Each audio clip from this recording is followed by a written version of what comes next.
안녕하십니까. 지난 시간에는 PL 방어, PL 디펜스 중에서 영업 또는 클레임 처리, 그 다음에 리콜과 관련된 사항을 공부를 하셨습니다. 오늘은 그와 이어가지고 시장에 나간 제품이 실제 사고가 발생할 경우에 필요한 사항을 공부하도록 하시겠습니다. 사고 후의 대비는 기업에게는 상당히 이제 어려운 문제가 되는데요. 그 사항이 당사자하고 원활하게 합의가 되면 이제 PL 클레임의 처리 과정에서 그것이 이제 순탄하게 처리가 될 수 있을 겁니다. 그런데 그것이 그 피해자하고 순탄한 합의에 이르지 못할 경우에는 그것이 분쟁으로 발생할 가능성이 있죠. 그래서 오늘은 그 판매 후에 소비자와 분쟁이 생겼을 경우를 예상을 해서 하는 PL 디펜스의 내용을 공부를 하시겠습니다.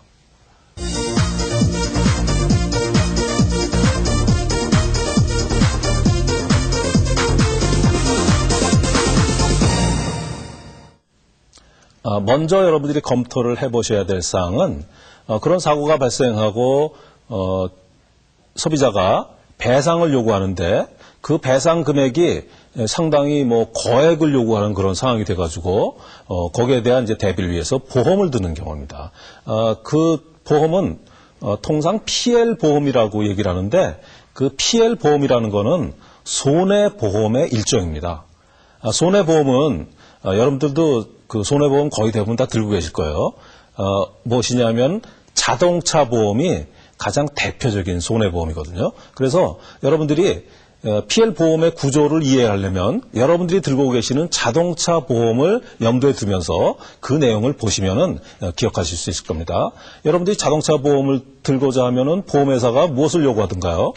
우선 그 차종이 어떻게 되느냐, 몇 년식이냐, 그 다음에 거기에 어떤 그 액세서리나 이런 부가적으로 부착된 그런 장치가 있느냐 하는 거 물어보겠죠. 그런 거를 물어보는 거는 사고가 생겼을 때 손해가 금액적으로 따졌을 때 얼마나 될 것이냐 하는 것들을 예상을 하기 위해서 하는 겁니다. 다음에 보험 가입자의 인적사항을 물어봅니다. 성별이 어떻고 연령이 어떻고 그 다음에 운전을 한 경력이 어떻게 되고 이런 것들을 물어보거든요. 그 사항은 왜 그거를 물어볼까요? 그것은 운전자의 성향에 따라서 사고의 발생 가능성, 즉 사고 발생 확률이 달라지기 때문에 그렇습니다. 보험회사는 그러한 것들을 전체적으로 고려를 해서 보험 요율을 결정을 해서 그 보험 가입자와 계약을 체결하게 되는데 PL 보험도 역시 마찬가지로 그런 절차를 거치게 됩니다. 자, PL 보험을 가입할 때 그 필요한 사항들을 도표를 가지고 설명을 드리겠습니다. PL 보험을 가입하려고 하면 제일 먼저 회사를 또는 그 제품을 소개하는 내용들이 전달이 돼야 됩니다. 그 회사는 어떤 회사고, 그 다음에 경영구조는 어떻게 돼 있고, 조직은 어떻게 돼 있고 하는 내용들이 있고, 그 다음에 제품이 구체적으로 어떻게 돼 있는지, 카탈로그나 브로셔 같은 것뿐만 아니라 취급설명서나 경고 표시까지도 어떻게 돼 있는지를 보험회사가 요구를 할 겁니다. 다음에 그 제품이 어떤 국내외의 인증을 획득하고 있느냐 하는 것들을 요구를 할 겁니다. 만약에 그 권위 있는 그런 인증을 획득한 제품이라 그러면 훨씬 안전성이 높다고 볼 수 있겠죠.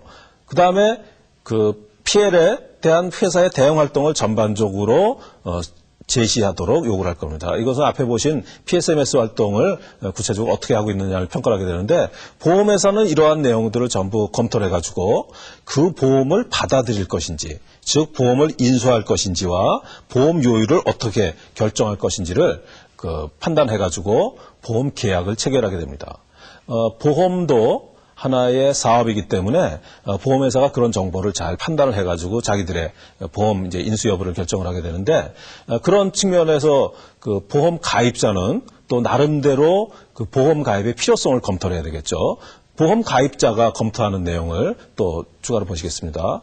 보험 가입자는 가입 대상 품목을 결정을 해야 됩니다. 우리가 여러 제품을 생산하고 있다면 어떤 제품을 보험을 들 것인지, 그 다음에 보험 조건을 어떻게 결정할 것인지, 보상 한도액은 어떻게 할 것인지, 건당 보상 한도액은 어떻게 되고, 연간 총 보상 한도액은 얼마로 할 것인지, 그 다음에 공제 금액이 있죠.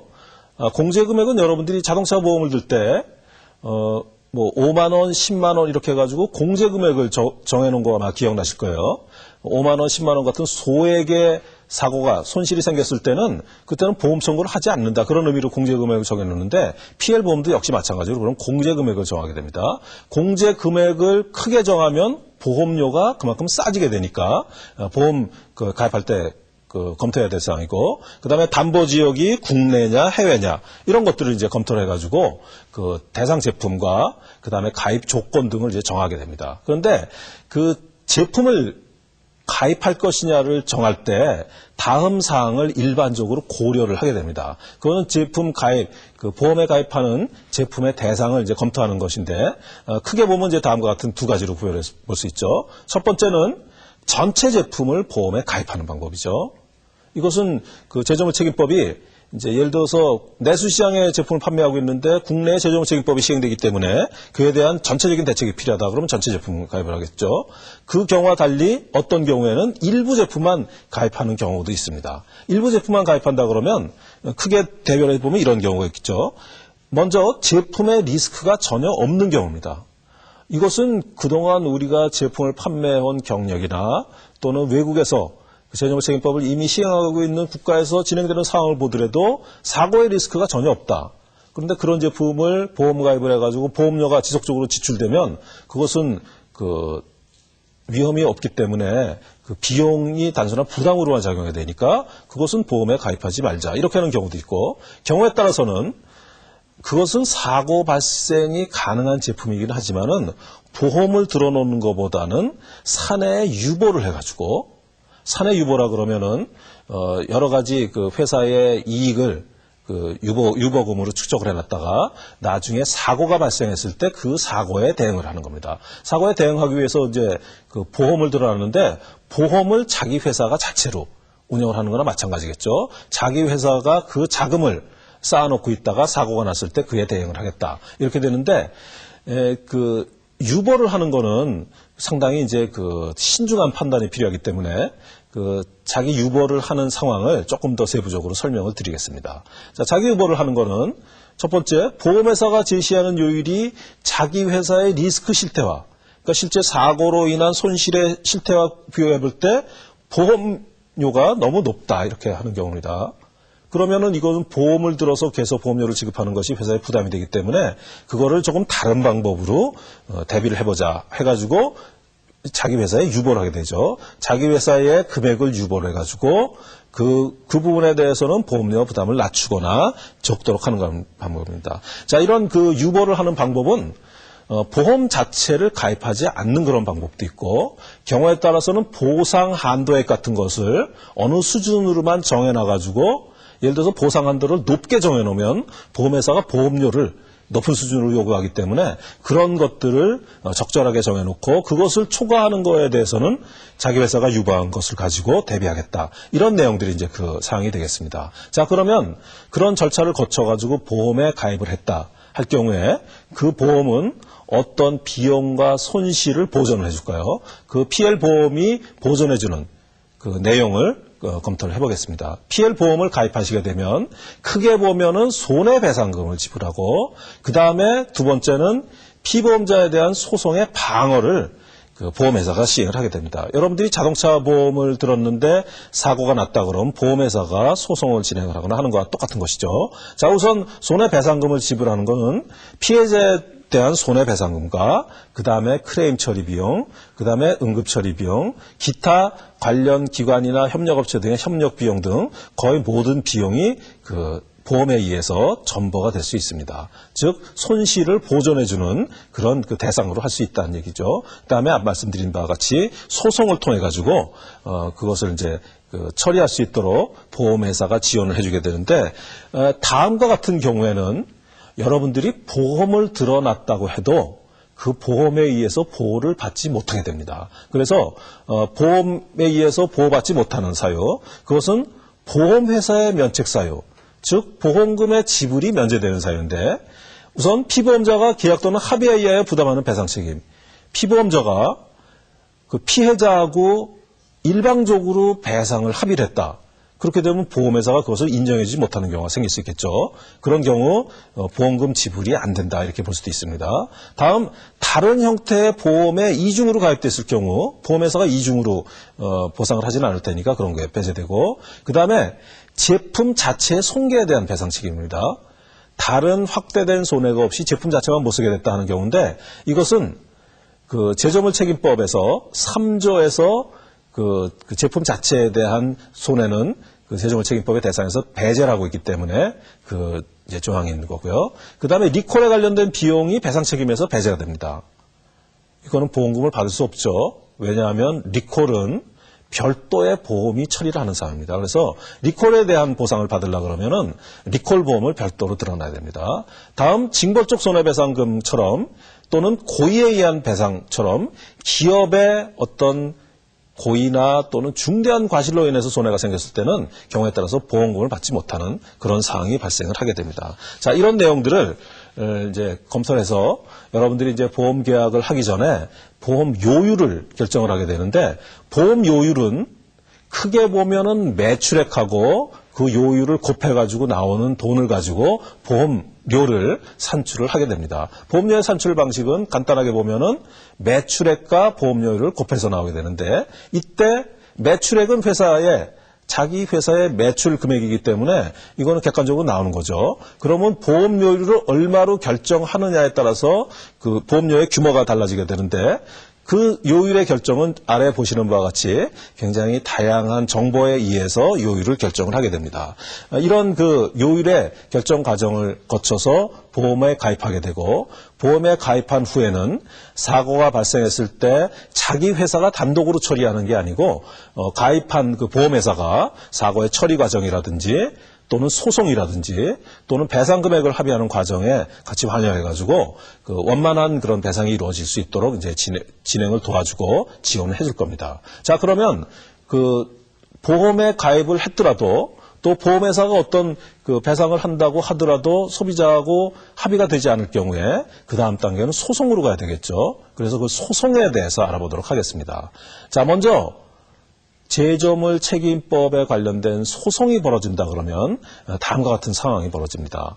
우선 PL 소송이 벌어지면 원고 측, 즉 피해를 당한 소비자 측에서는 변호사가 이제 동원이 되겠죠. 그런데 그 변호사는 전문가이기 때문에 그 소멸시효 3년을 최대한 활용해가지고 그 기간 동안에 관련된 자료를 수집하고 승소 가능성을 판단해가지고 그 소멸시효가 종료되기 직전에 3년이 종료되기 직전에 이제 소송을 낼 겁니다.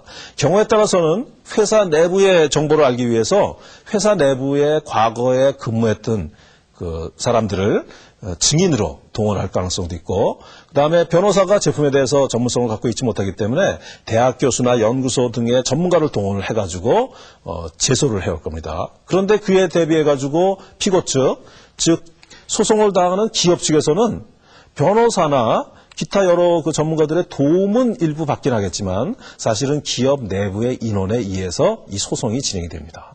자, 왼쪽에는 상당한 전문가들을 동원해서 진행이 되고 오른쪽에는 회사 내부의 사람을 가지고 소송에 대응을 하게 되기 때문에 제조물 책임 소송이 벌어지게 되면 사실 굉장히 회사 측으로는 어려운 그런 분쟁의 과정에 놓이게 됩니다. 이런 그 분쟁의 과정에 실제 기업이 이제 그 소송의 진행 절차에서 어떤 어려움이 겪게 되는지를 국내에는 제조물 책임법이 아직 시행된 지 3년이 채 못 된 시점이기 때문에 아직 그 관련된 소송이 많이 제기된 그런 상황은 아니죠. 그래서 그 대표적인 그 국가인 미국의 사례를 가지고 소송 진행 시에 기업에 주는 영향을 한번 살펴보도록 하겠습니다. 소송 진행 시에 먼저 미국에서는 소송 개시 절차라고 해서 질문서와 기업에 대한 문서 제출 요구와 증언 녹취 이런 세 가지 행위가 개시 절차에 소송의 초기 단계에 진행이 되는데 이때 문서 제출 요구나 질문서 등이 해당되는 기업에 상당히 곤욕을 주게 됩니다. 우선 그 개시 절차의 질문서의 예를 한번 그 사례를 보시면은 이런 내용들을 이제 요구를 하게 됩니다.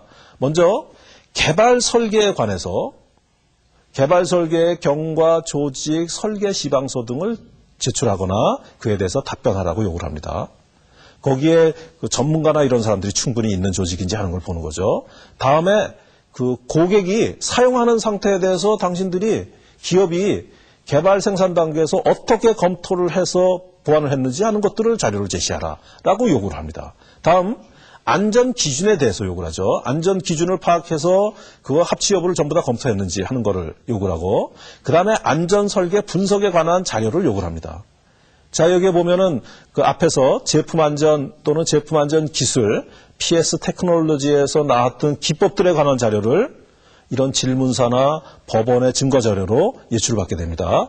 FMEA라든지 FTA 안전성에 관한 그런 분석이나 확인 내용들을 요구를 하게 되죠. 다음 이어서 보면은 안전 테스트에 대한 자료를 또 요구를 하고 그런 그 검토 과정을 통해서 안전성을 확인한 그 내용을 또 그런 것을 어떤 방법으로 확인했는지 하는 것들을 요구를 하고 그 다음에 경고 라벨에 대해서 요구를 합니다. 경고 라벨이 어떤 검토 과정을 통해서 결정이 됐느냐. 그런 그 검토 과정에 소비자의 상황이나 이런 것들을 전부 다 반영을 했느냐 하는 것들을 보는 거죠. 다음에 당신들이 기본적인 설계를 변경을 한 것이라고 그러면 그 변경의 방법이나 과정이나 이런 단계에서 안전성에 대한 고려를 충분히 했느냐 하는 것들을 또 자료 제시를 요구를 합니다. 그 다음 해당 사고 부위에 기술적으로 왜 그것이 안전하지 못하게 됐는지 하는 것들을 전부 다 검토를 해서 요구를 하게 됩니다. 자, 이상과 같이 이제 소송이 진행된다 그러면 지금 보신 것과 같이 전문적인 자료를 법원에 제시를 해가지고 그 피해자와 다툼을 벌이게 되는데 앞에서 말씀드린 FMEA, FTA와 같은 그런 기술적인 분석 자료가 제시가 돼야 되는데 회사가 제품을 개발하고 생산하는 단계에서 그런 걸 전혀 한 것이 없다. 이렇게 되면은 소송에서 올바른 대응을 하기가 굉장히 어려워지겠죠. 그래서 그 소송에 대한 대응은 실질적인 제품을 개선하는 활동을 기반으로 해서 그러한 사항들을 가지고 대비를 한다 하는 것을 이제 염두에 두셔야 되는데 그런 사항의 대비는 문서 관리와 연결되기 때문에 잠시 후에 문서 관리에 대해서 설명을 드리도록 하겠습니다.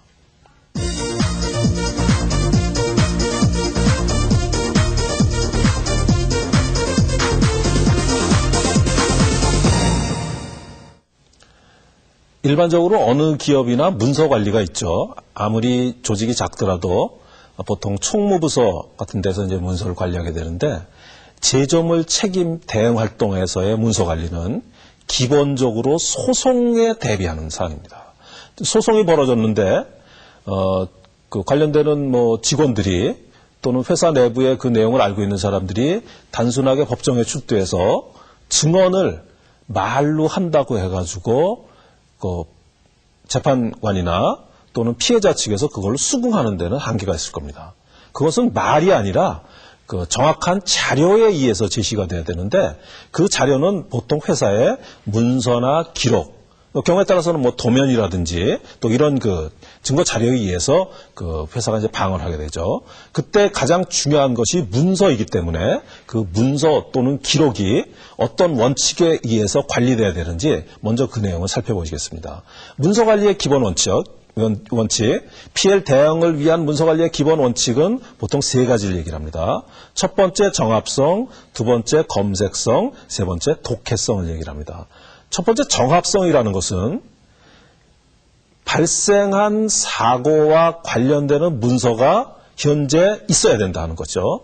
만약에 그것을 설명하는 자료가 회사 안에 없다 그러면 그 소송을 방어하는 데 굉장히 어려운 문제가 생길 테니까 그 사고에 관련해 가지고 회사가 충실히 업무를 수행했다는 것을 설명할 수 있는 자료가 있느냐 하는 것을 보는 것이 정합성입니다. 자, 그러면 그 자료가 문서 창고에 보관되고 있다면 그 문서 창고에서 그 문서를 찾아내야 되겠죠. 그 찾아내는 것을 검색성이라고 합니다. 일반적으로 기업체에 계시는 분들이 여러분들 회사의 문서 창고를 한번 염두에 두어서 한번 생각을 해보시죠. 그 문서 창고에 들어가 보면은 굉장히 많은 종류의 문서들이 오랜 기간 보관이 되는데 거기서 필요한 정보를 쉽게 찾아낸다. 실제 그 일을 해보신 분들은 그게 굉장히 어려운 일이라는 거 아마 인식을 하실 겁니다. 그래서 검색성 그런 의미에서 중요하게 되고 다음은 독해성입니다. 그 문서나 자료를 찾아내도 그 의미가 정확하게 독해되고 전달이 돼야 되는데 경우에 따라서 여러분들이 오래전에 사용하던 팩스 용지 같은 경우에 감광 방식으로 돼가지고 세월이 지나가면 글씨가 지워져서 잘 안 보이는 경우가 있죠. 그건 문서가 있다고 그래도 독해가 안 되는 경우이기 때문에 이런 그 문서 관리가 그 세 가지 원칙에 의해서 잘 정리되고 보관되고 그다음에 필요할 때 활용될 수 있도록 그런 것이 관리돼야 된다 하는 것이 이제 일단 문서 관리의 기본 원칙이 됩니다. 자, 그러면 그러한 원칙에 맞추어서 문서를 관리하려면 무엇을 해야 되는지 그 문서 관리의 포인트를 한번 확인해 보도록 하겠습니다. 우선 문서의 관리 중에 첫 번째 문서를 생산하는 작성 단계의 포인트입니다. 우선 작성 단계의 포인트는 소비자의 안전성을 확보하기 위하여 얼마만큼 노력했는지를 기록으로 입증할 수 있어야 합니다. 그 문서는 회사를 소송 단계에서 보호하기 위해서 제시하는 거기 때문에 정확하게 입증할 수 있는 내용이 돼야 되고 그 다음에 그 회사가 개발 설계 단계에서 무엇을 했는지를 정확하게 설명할 수 있어야 합니다. 다음 세 번째는 그 회사가 소비자의 안전을 위해서 지속적으로 노력하고 다른 회사보다 더 우월한 활동을 하고 있다는 내용을 보여줘야 되죠. 다시 얘기하면 문서가 법원에 증거자료로 제출됐는데 그것이 회사를 보호하는 문서가 아니라 오히려 회사의 경영활동의 잘못된 점을 들추어서 표현하는 그런 형태로 문서가 활용돼서는 그거는 그 피해 소송에서 회사를 방어할 수 없기 때문에 문서는 이제 그런 포인트를 가지고 보셔야 됩니다. 그래서 그 작성을 할 때 기본 원칙을 한번 좀 세부적으로 보시면 다음과 같습니다. 우선 피해 관리를 염두에 두고 작성을 해야 됩니다. 언제든지 피해 소송이 발생할 수 있고 그에 대비를 해야 된다는 거죠. 그 다음에 그 주관적인 표현 같은 것보다는 정량적인 표현을 쓰고 그 다음에 객관적으로 데이터에 의해서 표시를 해야 된다 하는 거 생각하시기 바랍니다. 다음 그 사내 문서에다가 과장 또는 추측, 허위 뭐 이런 것들이 기록돼서는 절대로 안 되겠죠. 다음 이어서 그 자료는 회사 안의 내부 문서이긴 하지만 소송이 벌어지면 외부의 증보 자료로 제출되기 때문에 외부인에게 그 문서가 어떻게 비춰질지 보셔야 되고 그 다음에 클로즈 루프. 클로즈 루프는 제가 잠시 후에 자세히 말씀드리겠습니다. 다음 피해에 관련되는 직관적인 표현은 회피하고 그 다음에 영문으로 번역할 때 그 정확한 전달이 될 수 있도록 수출 제품의 경우에는 이제 그런 영문 매뉴얼 같은 걸 사용해야 되니까 그런 경우죠. 다음에 약어 사용은 가급적 피하고 가급적이면은 그 제3자가 객관적으로 알 수 있는 그런 것을 보고 그 다음에 문서 상호 간에 모순이 없도록 해야 됩니다. 자, 여기서 클로즈 루프를 제가 추가로 설명드리면 클로즈 루프라는 것은 고리가 막혀 있다는 뜻이죠. 즉 고리가 연결되어 있다는 사항입니다. 고리가 연결되어 있지 않으면 U자 형태로 그 연결되지 않은 부분이 있게 되는데 여기 클로즈 루프라는 거는 그 문서를 그 작성을 했는데 문서 작성 단계에 어떤 문제점이 발견됐습니다. 그 제품에 조금 부족한 점이 있어서 그것을 보완하지 않으면 사고로 연결될 가능성이 있다 하는 것이 검토 과정에서 판단이 됐어요. 그런데 그것이 문서로 남아있는데 그 문제점을 완결한 안전성을 보완했다는 것을 증명할 수 있는 자료가 만약에 존재하지 않다면 문제가 발견됐는데 그것을 보완하지 않고 그대로 제품으로 만들어서 판매한 것이다 라고 오해를 살 가능성이 있죠. 그래서 클로즈 루프라는 것은 그 문제가 제기됐으면 그것을 종결해서 문서 관리를 완벽하게 해놓는다. 이런 의미로 이제 이해를 하시면 됩니다. 자, 다음 그 문서 관리에서 실무적으로 그 문제가 되는 것 중에 가장 큰 것은 보존 기간입니다. 그럼 문서를 얼마나 갖고 있어야 되느냐 하는 건데 그 보존 기간을 표를 가지고 설명을 드리겠습니다. 자, 그 제조물 책임의 그 기간의 기산 시점은 공급 시점이 되고 기업은 10년 동안 책임을 지죠. 그때 법에서 사고가 발생할 때 3년 이내에 소비자는 배상 청구를 할 수 있기 때문에 각각의 사고 발생의 경우에 이제 배상 청구를 하게 되는데 만약에 10년이라는 기간 직전에 사고가 벌어져서 배상 청구를 하게 되면 소송이 진행되고 해가지고 소송 진행이 보통 뭐 2, 3년씩 민사소송이 진행되면 그 소송이 진행되는 기간에는 시효가 중단하니까 그 실제 문서는 공급 시점을 기준으로 본다 그러면 약 한 12, 13년 정도 문서를 갖고 있어야 될 겁니다. 그래서 이제 우측에 있는 부분은 이해를 할 수 있는데 그런데 그 다툼이 되는 부분이 제조에 관한 사항이라면 공급 시점으로부터 역산해서 들어가가지고 제조 행위가 일어난 시점을 보는 것이 그렇게 어려운 문제가 아닐 겁니다. 보통 이제 완제품이 만들어지면은 약간의 보관, 완제품을 보관하는 그런 그 시기를 거쳐가지고 보통 이제 보관의 리드 타임을 거쳐가지고 그 소비자에게 공급되겠죠. 그런데 만약에 소송이 벌어졌는데 그때 다툼이 되는 것이 그 제품의 개발 단계의 문제라 그러면 그 제품이 어떻게 개발됐고 설계됐느냐 하는 것이 쟁점이 된다 그러면 개발 단계까지 그것이 역산에 들어가야 됩니다. 경우에 따라서 어떤 제품은 그 공급 시점과 개발 시점을 이렇게 구별해서 보면 이 기간이 굉장히 오랜 기간이 소요되는 제품이 있죠.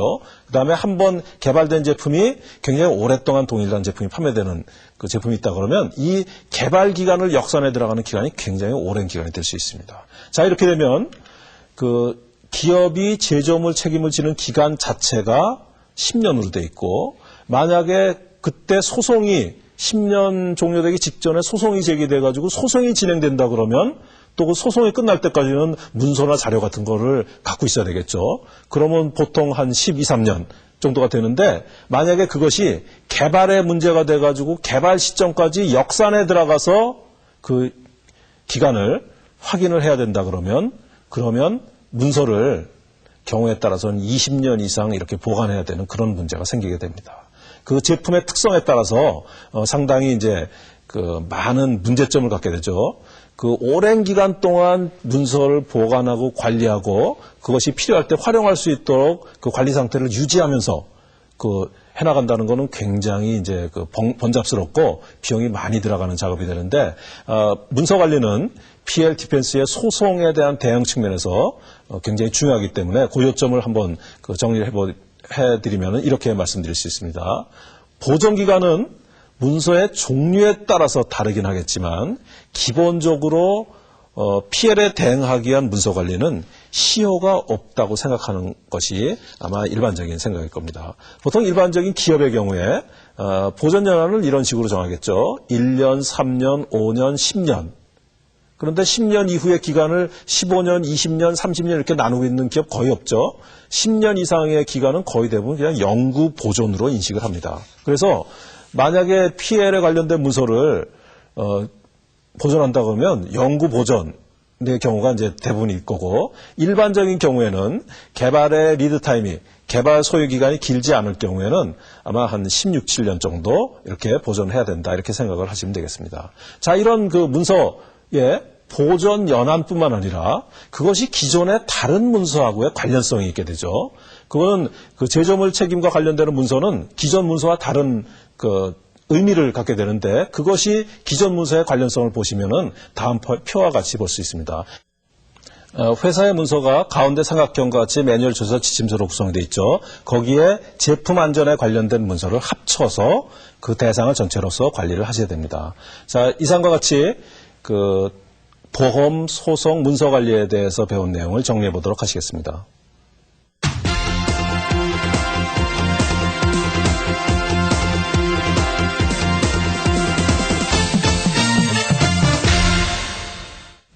먼저 PL 보험에서 보험을 가입하면 손해배상과 소송에 대한 방어를 보험회사에 지원을 받는다 하는 사항입니다. 다음, 만약에 소송이 벌어질 때는 여러 가지 기술적인 자료들이 계속 제시가 돼야 되기 때문에 회사로서는 굉장히 어려운 문제가 발생한다 하는 거 기억하시고 그 다음에 문서 관리에서는 정합성, 검색성, 독해성을 갖춘 문서 관리가 이루어져야 된다 하는 거 기억하시기 바랍니다. 이상과 같이 오늘은 보험, 소송, 문서 관리에 대해서 공부하셨습니다. 다음 시간에는 제조물 책임에 대한 전반적인 내용을 정리를 해서 예방 활동의 전체 모습을 설명드리도록 하겠습니다. 대단히 감사합니다.